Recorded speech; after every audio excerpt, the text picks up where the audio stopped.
Kalau kita mengatasi permasalahan di jalanan hanya berfokus pada anak jalanan itu nggak akan selesai. Itu bisa kita lihat misalkan dari intervensi yang dilakukan pemerintah ya, kayak melakukan razia gitu. Ya mau sampai kapan razia? Karena perspektif ngelihat anaknya sudah tidak tepat gitu. Jadi mereka ngelihat anak itu yang bermasalah, bukan situasinya.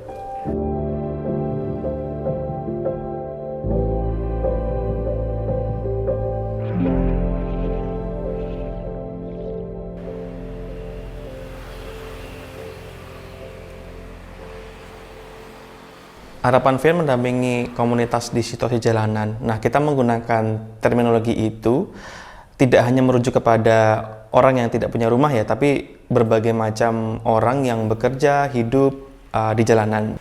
Kita ngelihat masalahnya itu ada di situasinya. Itu kenapa kita sebenarnya di Harapan Vian tidak menggunakan terminologi anak jalanan. Kita menggunakan anak di situasi jalanan untuk memisah entitas antara anak dan masalahnya gitu. Jadi yang masalah itu situasinya, bukan anak-anaknya.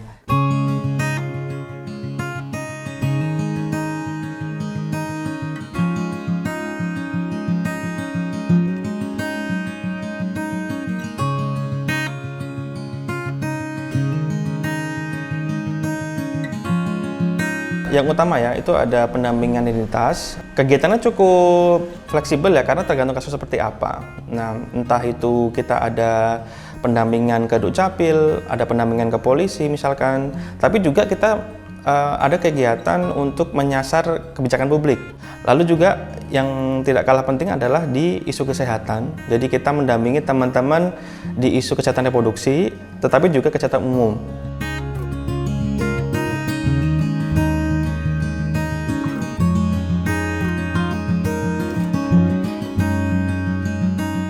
Nama Posyandu kita pilih karena itu familiar ya di telinga masyarakat. Jadi Posyandu itu ada beberapa kegiatan. Yang pertama adalah pemeriksaan kesehatan setiap sebulan sekali. Nah, di pemeriksaan kesehatan itu ada pengukuran dan pencatatan pertumbuh kembang anak, atau juga ada monitoring ibu hamil.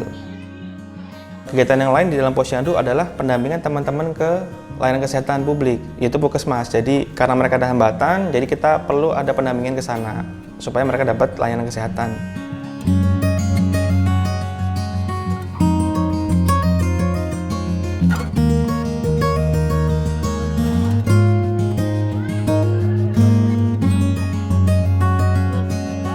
Jadi mereka ketika ingin memeriksakan kesehatannya anaknya, itu datang ke sekretariat kami.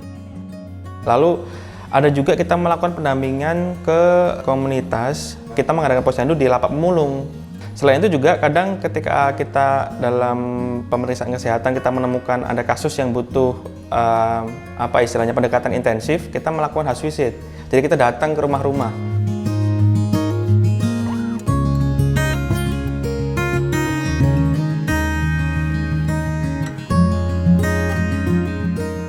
Kayak surat-surat kayak gitu agak susah kalau misalnya yang tidak punya identitas untuk mengajukan ke Demsosnya juga agak sedikit susah, untuk RT RW-nya juga sedikit susah karena notabene kan kita tinggalnya di jalan seperti ini, jadinya agak-agak susah sebelum ada Harapan Vian. Kayak misalnya ada pengobatan gratis, terus kayak ada Posyandu juga kayak setiap minggunya atau mungkin setiap bulan.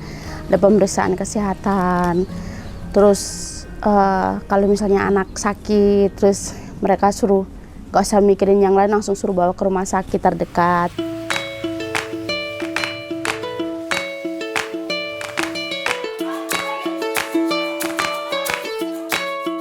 Kalau anak-anak sendiri itu nyebutnya ini base camp ya, bukan sekretariat. Secara umum ini tempat bermain aja sih sebenarnya, salah satu ruang bermain alternatif karena anak-anak ini nggak punya ruang bermain cukup di area mereka gitu. Nah, ada juga dapur gitu, kita fungsikan sebagai tempat makan bersama ketika anak-anak ini tidak mendapatkan makanan yang cukup di keluarganya karena hal-hal tertentu, mereka bisa masak di sini.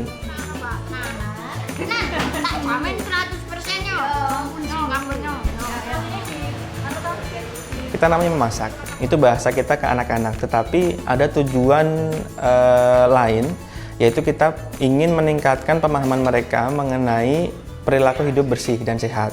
Juga akan ada sedikit edukasi mengenai nutrisi. Makanan apa sih yang sehat, makanan apa sih yang dibutuhkan ketika mereka sedang tumbuh begitu.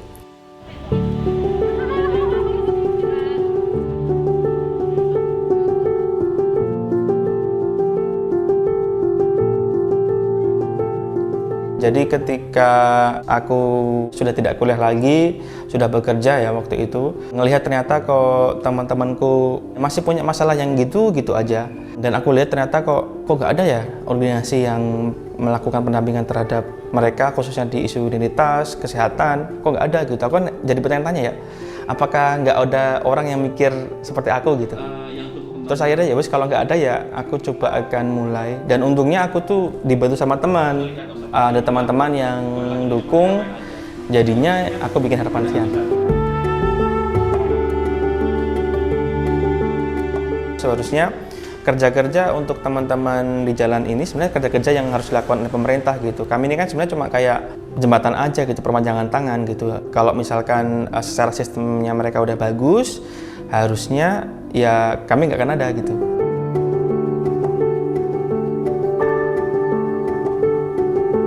Kalau kita lihat satu konsep yang sekarang ini dikembangkan oleh Puskesmas, tapi juga sebenarnya oleh fasilitas kesehatan publik lainnya, itu ada satu sistem namanya Universal Health Coverage.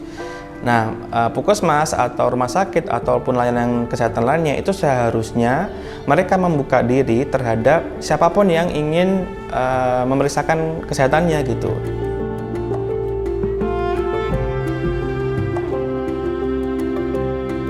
Ya, harapannya pertama teman-teman di jalanan itu bisa mendapatkan identitas. Itu yang pertama, karena saat ini memang prosesnya cukup sulit ya, cukup sulit. Padahal secara undang-undang itu kalau dilihat mudah, gampang. Terus yang kedua, harapannya semoga teman-teman di jalan itu juga mudah untuk mengakses layanan kesehatan. Walaupun memang tentu akan ada banyak hal yang dilakukan oleh Puskesmas ya, tapi aku pikir mereka bisa kok gitu memberikan layanan kesehatan yang inklusif. Ada beberapa Puskesmas yang cukup inklusif. Jadi ketika mereka beberapa itu bisa, kenapa yang lain tidak bisa? Jadi itu sih.